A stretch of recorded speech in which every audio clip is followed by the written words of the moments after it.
Everyone says I have the face of an angel. However, I choose to take a knife and slash my own beautiful face. When my twin sister sees the drastic change in my appearance, she loses it and screams at me, wanting to know why I ruined my face.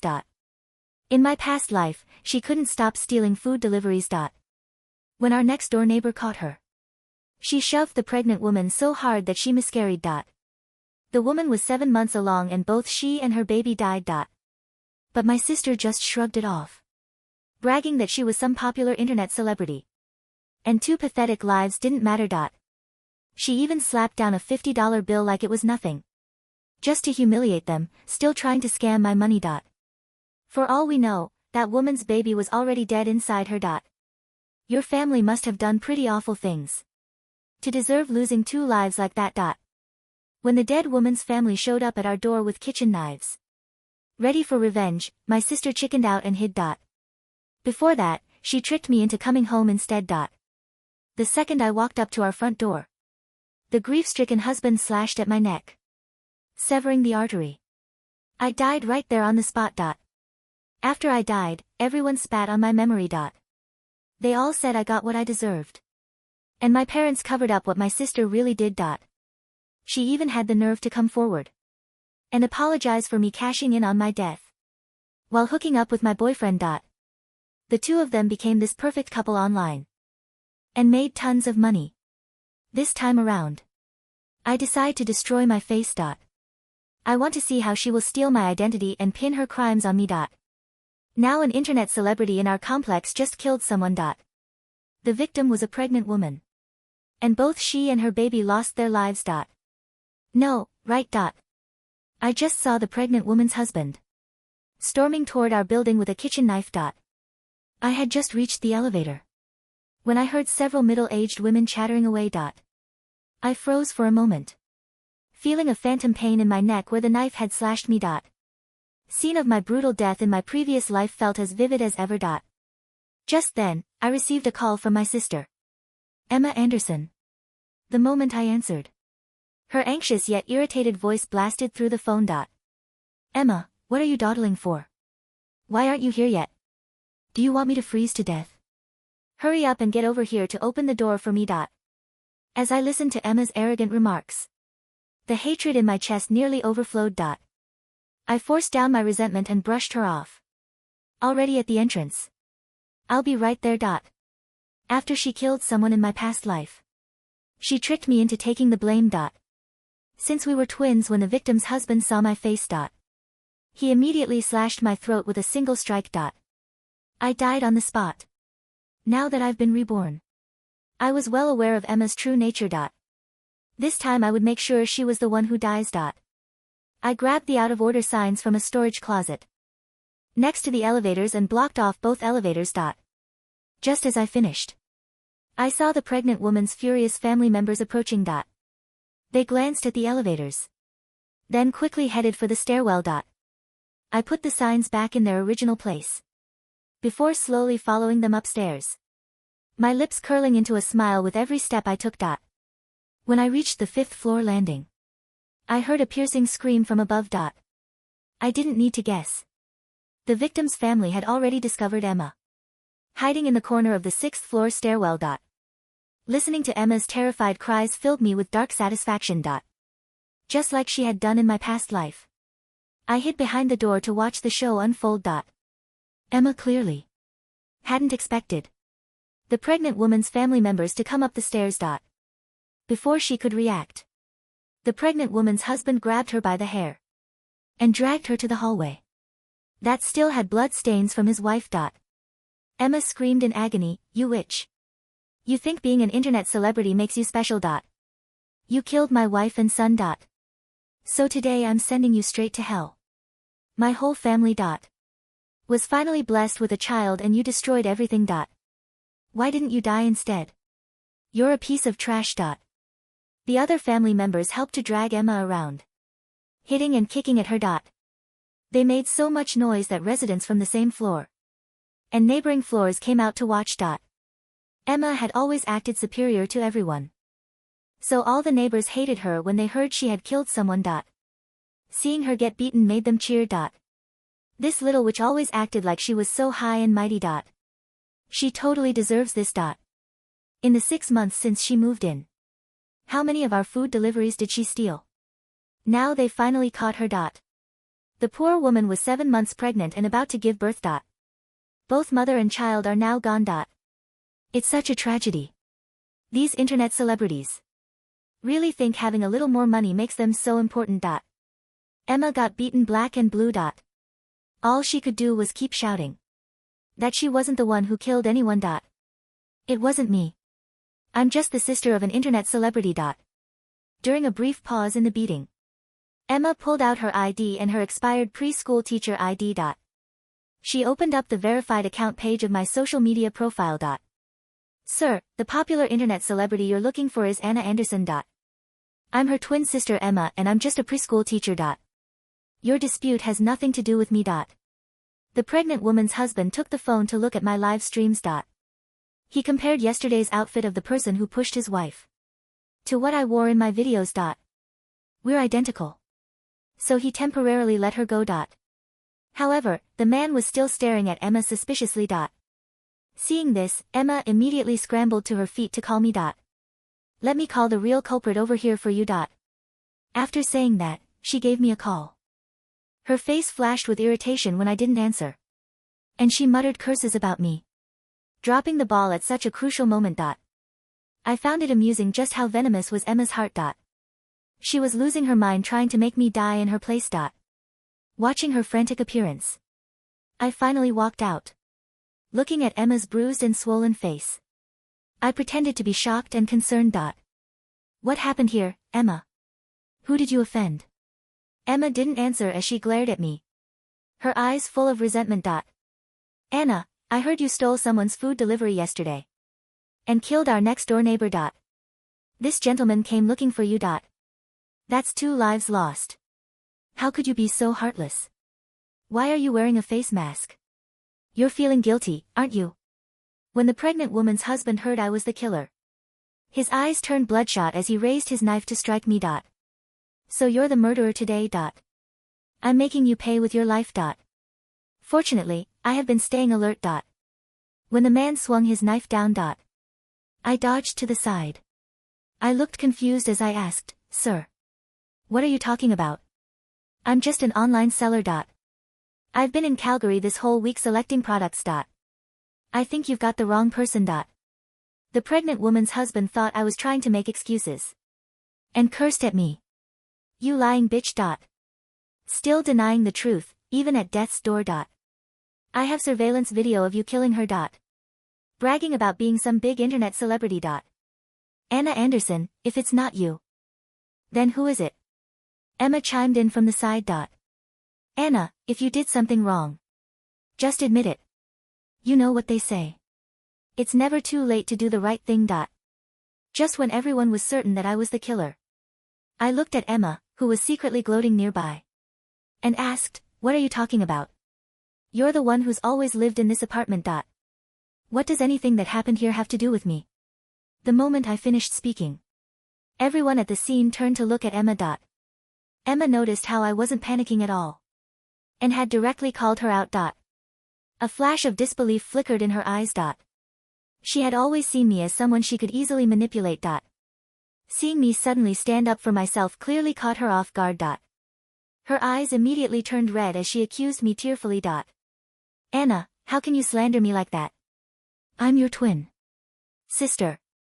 And I'm absolutely certain that the person in that phone video is you. We're twins. Deliberately wore a mask today and tricked me into coming here. You're obviously feeling guilty and don't dare show your face. Trying to make everyone think I'm the killer. The people who had been somewhat suspicious of Emma now all turned against me. My God, this influencer lady has no conscience at all. She's actually framing her own sister. It's definitely her. She should be arrested and locked up for life. The pregnant woman's husband seemed to remember something. He scrolled through his phone, then held it up in front of me. It was a recorded video call between Emma and the pregnant woman's husband. In the video, she was wearing elaborate makeup and the exact same outfit I had on. Now, Emma had brazenly shouted Your wife and son died because your family is cursed. I deserve to die. So what does that have to do with me? You wanna call the cops? That's hilarious. The PR team and lawyers I pay good money for aren't sitting around doing nothing. As long as I play the victim online, you'll be the one going to jail. You pathetic loser. Money talks in this world. The pregnant woman's husband also showed proof that the phone number was registered under my name. I checked this phone number and it belongs to you, Anna. In the video, you're even wearing the same clothes as now.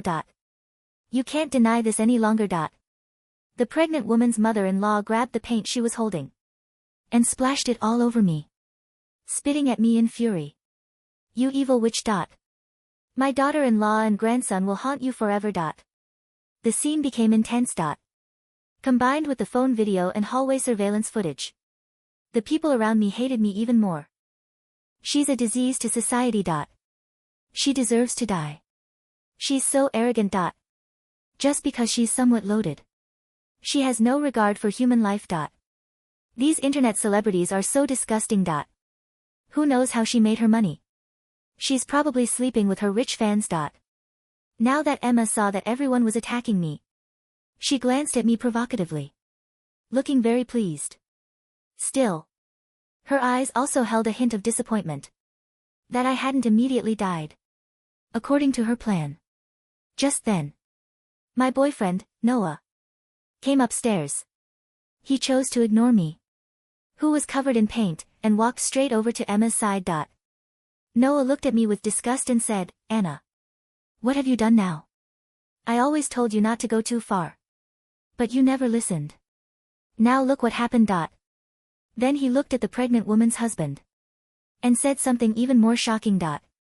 Sir, my girlfriend, Anna, has quite an aggressive personality. I'm sorry for whatever she's done.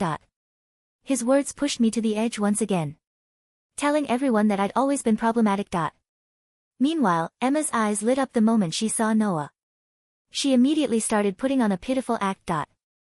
Noah, Anna killed this man's pregnant wife and baby. When he came here for justice, she tried to pin it all on me. Hearing Emma's delicate, choked voice, Noah immediately pulled her into a protective embrace. He looked at me with helplessness and disappointment. Anna, I always thought you were just simply arrogant. But I never imagined you'd be bold enough to kill someone. This has gone way too far. Watching the two of them work together, I felt disgusted to my core. Noah, who claimed to love me, had actually hooked up with my own sister and joined forces with her to scheme against me. What a perfect pair of scumbags. Seeing that even my boyfriend was condemning me, the pregnant woman's husband was now certain that I was definitely the killer. What a stubborn witch. Even your boyfriend is confirming your guilt. My wife and son are dead, so you shouldn't get to live either. With that, he prepared to strike me with his knife. But I suddenly dropped to my knees and grabbed tightly onto his hand. Holding the weapon.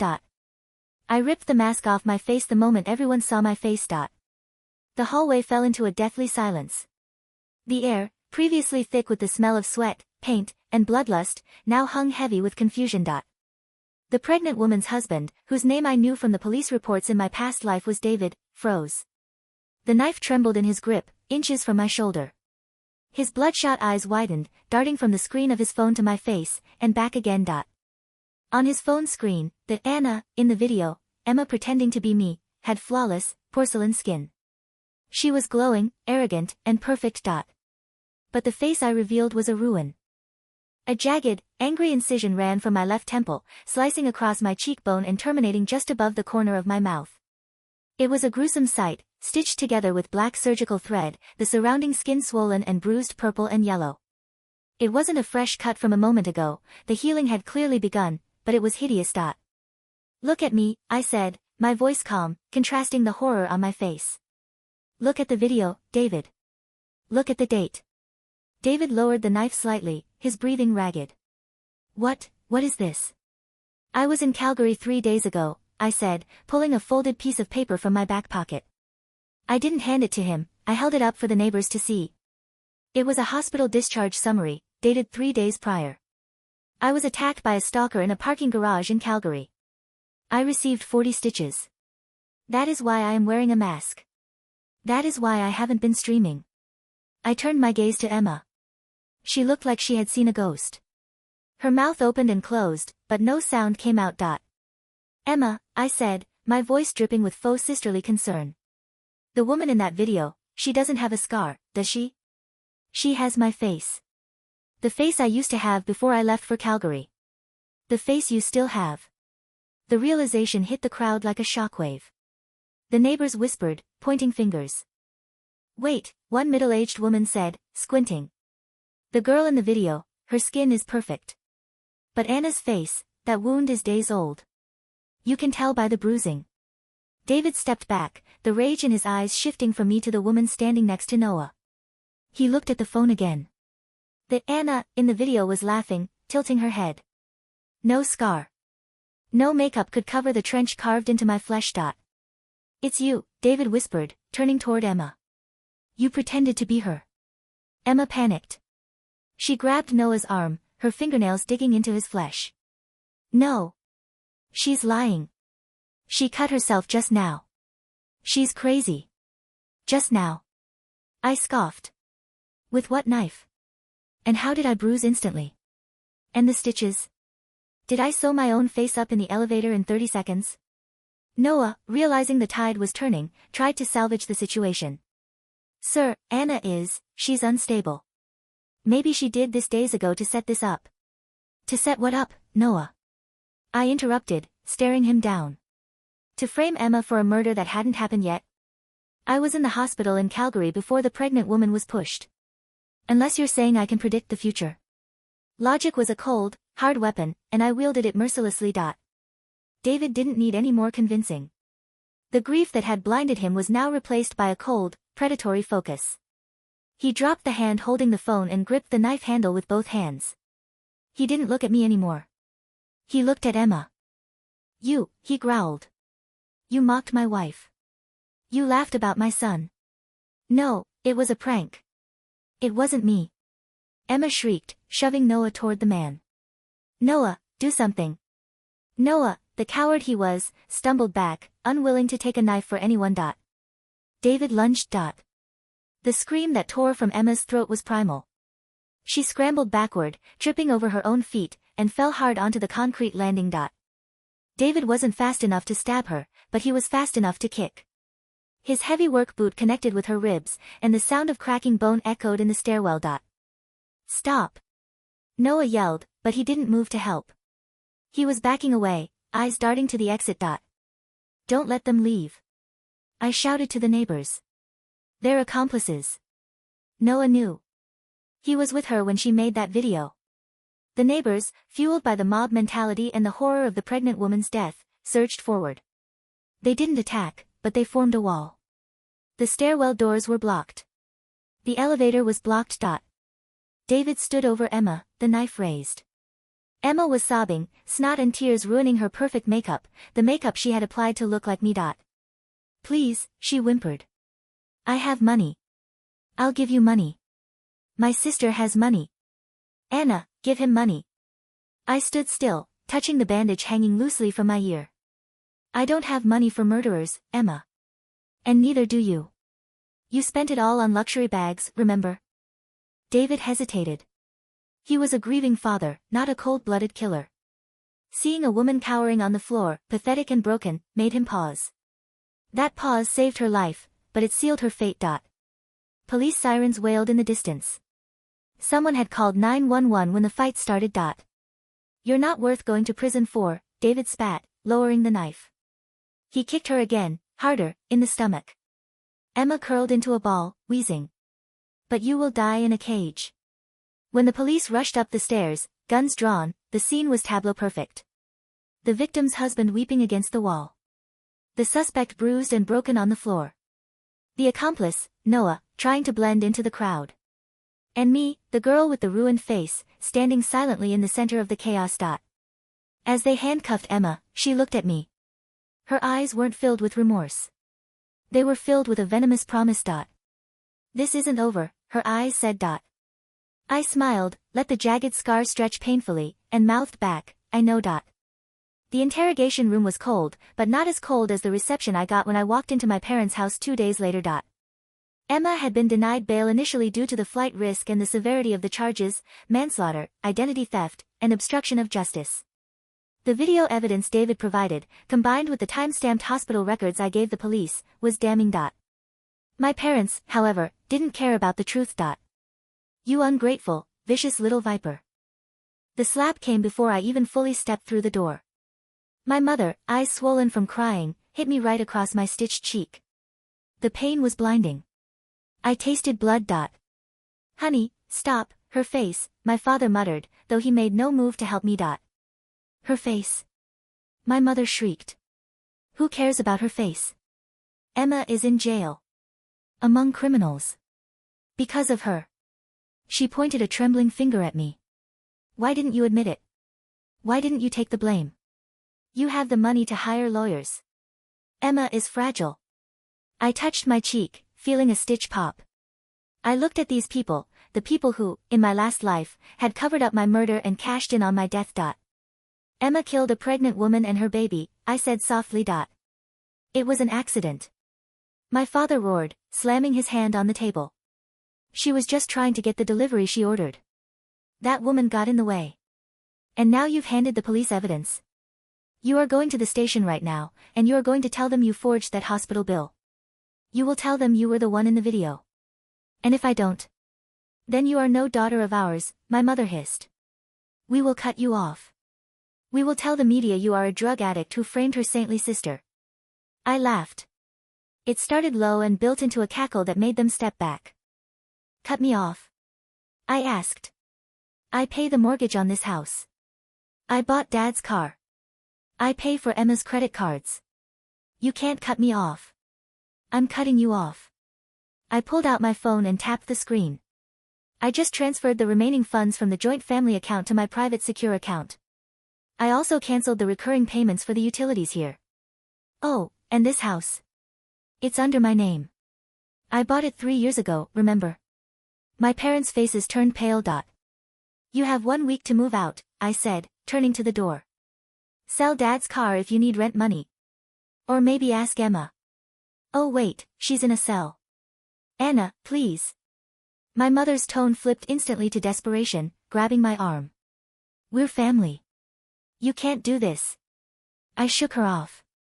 My family died when you let my sister slit my throat in a past life.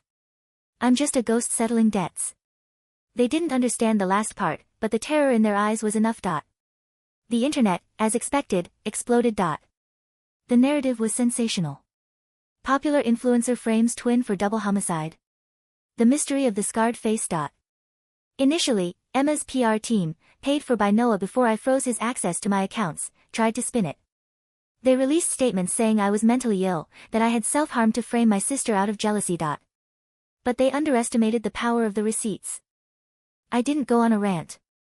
I didn't cry on camera. I simply sat in front of a ring light, my face bare, the stitches stark and black against my skin. Hello, I said to the camera. I am Anna Anderson.